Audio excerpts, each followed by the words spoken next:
Hello বন্ধুরা, তানিয়া লাইফে তোমাদের সবাইকে স্বাগত। আর আজকে আমি বানাবো দই পটল। তাই জন্য নিয়ে নিয়েছি পটল, আর পটলগুলোর দুটো মুখ একটু চেলা করে নিয়ে নিয়েছি। সাথে নিয়ে নিয়েছি পেঁয়াজ, লঙ্কা, সর্ষে, আর নিয়ে নিয়েছি টক দই। আর ফোড়নের জন্য নিয়ে নিয়েছি কালো জিরে, শুকনো লঙ্কা, তেজপাতা।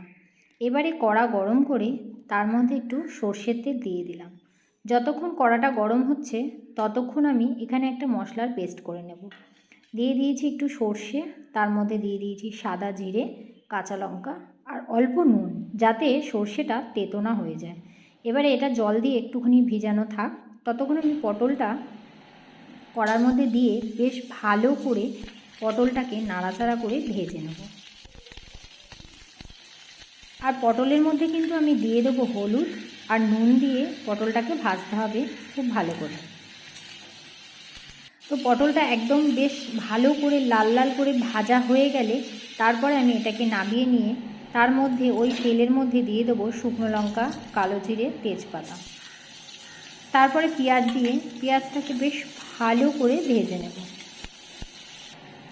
পেঁয়াজটা একটু ভাজা ভাজা হয়ে গেলে দিয়ে দিলাম তাতে আদা বাটা। আর এই যে সর্ষে পেস্টটা আমি করে রেখেছিলাম, কাঁচা লঙ্কা সর্ষে, সেটাকে দিয়ে বেশ ভালো করে নাড়াচাড়া করে নেব। আর এদিকে টক দইটাকেও ফাটিয়ে গ্যাসটাকে লো ফ্লেমে করে টক দইটা এর মধ্যে দিয়ে দেবো। তারপর এতে আন্দাজ মতন চিনি, নুন সব কিছু কিন্তু স্বাদ মতন দিয়ে ব্যালেন্স করে নিতে হবে। নুনটা কিন্তু অবশ্যই দেখে নিতে হবে, কারণ পটল কিন্তু আমরা ভাজার সময় নুন দিয়েছিলাম। তারপরে বেশ ভেজে রাখা পটলগুলো আমি এর মধ্যে দিয়ে দিলাম। ব্যাস হয়ে গেল। এবারে শুধু পটলটা সেদ্ধ হওয়ার পালা। তো পটলটা কিন্তু বেশ সেদ্ধ হয়ে শুকনো শুকনো হয়ে গেছে, আর বেশ একটু তেলও ছেড়ে দিয়েছে। যারা চাইলে এরকম একটু গ্রেভি সমেত রাখতে পারে, আর কেউ যদি চায় আর একটু শুকনোও করতে পারে। তো হয়ে গেছে কিন্তু আমার দই পটল রেডি।